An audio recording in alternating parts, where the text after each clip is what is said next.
Welcome to the Player Supreme Show. I'm your host, Player Supreme. Oh, you know we had to do it. Oh, you know we had to do it. Come on. Yes, welcome to the show. I want to ask you guys a question. Had any of you guys ever wondered why women are attracted to bad boys and not nice guys? I mean, have you ever actually wondered why? Well, you can find the answer in our evolutionary history. And if you study evolution in our history, you'll find out something what the psychologists call the environment of evolution adaptedness, EEA. And women had the most reproductive success with those males who could physically defend themselves back then. So women came to prefer those males that were physically strong, which means they could overcome an enemy physically. And most males that were socially strong also, which meant they could overcome an enemy by getting others to support them as their allies. Do you see where that's leading to? It's leading towards leaders. Okay? So if you look at your social group, if you're not a leader, then you're one of the less desirable males in your group. Today, these same tendencies still exist in women. So I'm trying to explain to you why they like bad boys and not nice guys. Alright? Women want a man who, if need be, can defend her ass. But one little difference between then and now is that the male would almost certainly be forced to prove his physical strength back then, but today the probability is that the male would never be forced to physically demonstrate he can defend the female. I was put in a situation like that a long time ago with this one female. We were driving down the road, and she was Latina, and there were these Latino guys next to us, and she was licking her tongue at them, doing sexual shit with them. And she did it deliberately to try to force a confrontation, see if I really could protect her. Thank God nothing happened, because I was strapped back in that time period, which means I was carrying a gun.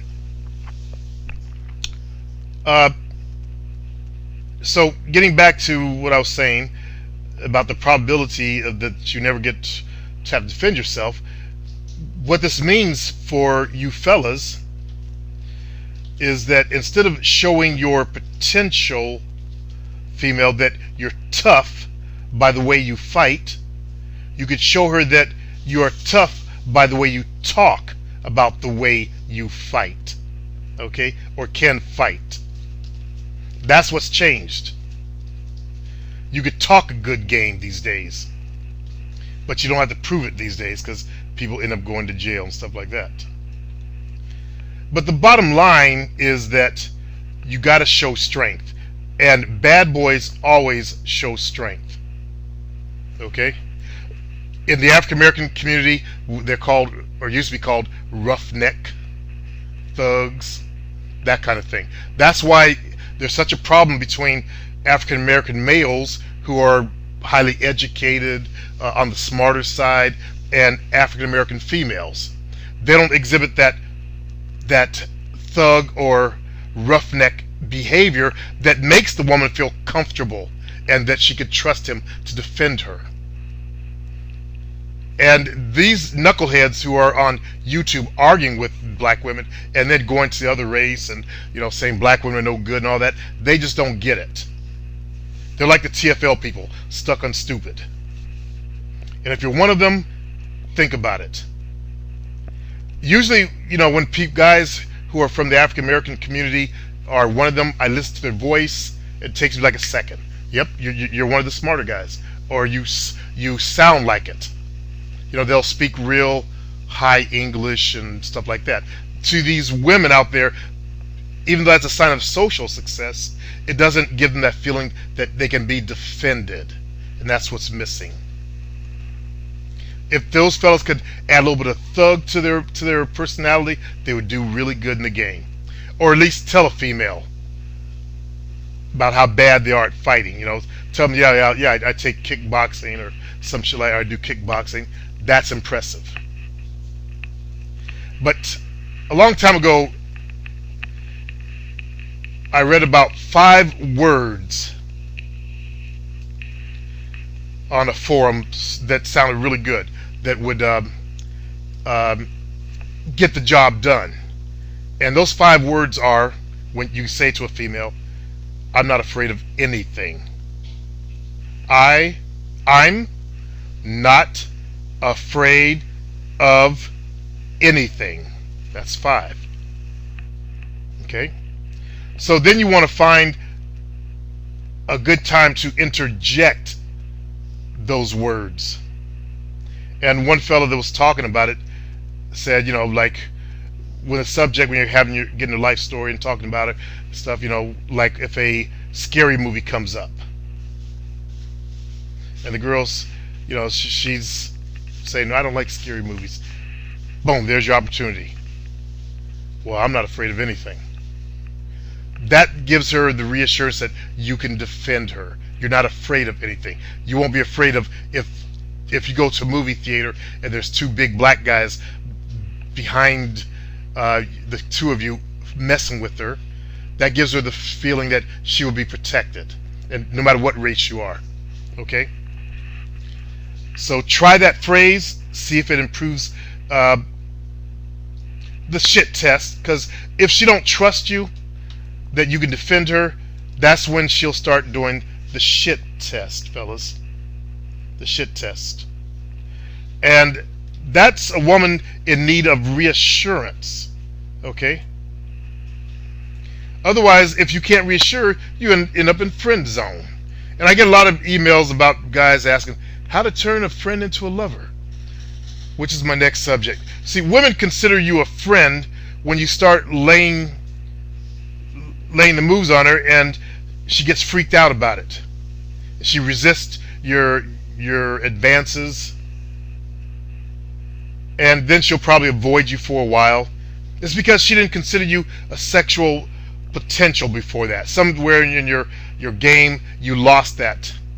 And I just did a show called The First 4 Seconds, how important it is to establish your presence in the first 4 seconds as a potential mate. So the challenge here, fellas, is getting her to like you before she knows that you like her. Okay? And I don't like to sound like I'm in high school. That, oh, do you like me? I like you. Send out notes and shit like that. So that's why you want to always walk like you're a real man. Let me give you some things you can do. First of all, don't ever let her talk about other men she's interested in. Okay? Those of you guys who end up in the friend zone, don't let her talk about guys. Don't become her emotional tampon. Number 2, don't be available to this female all day long, all night long. Don't pick up her calls immediately. Don't return all of her calls. Wait a day before you return her calls if she's trying to put you in friend zone. You got to send a signal out that she's not important anymore. And that'll nut her up in the head. Number 3, don't just hang out with the female. A lot of guys, they'll hang out and do boring shit with them just because they want to be near her, because she's a goddess and they're so smitten like some puppies. And that's why they get pissed on like puppies. Act like sissies. Females, they want some excitement. They also want entertainment. They want to go out and have the time of their motherfucking lives. And this is what women are attracted to. Friends hang around the house. They're the people that they watch movies with. The guys who fuck them, they go out and do wild things with them. Okay? Number 4, don't become an emotional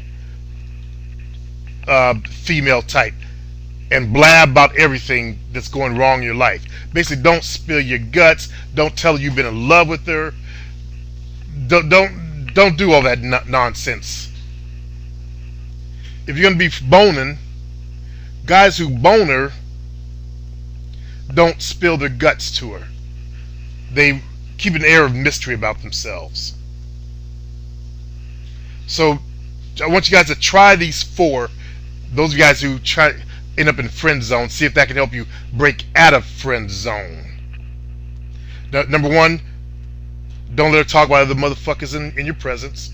You don't complain about guys like me. Number 2, don't be available. Stop returning her calls, because she's only calling you because you're always available, and you're easy. You're non-threatening. You should be threatening to her on the sexual level, not non-threatening.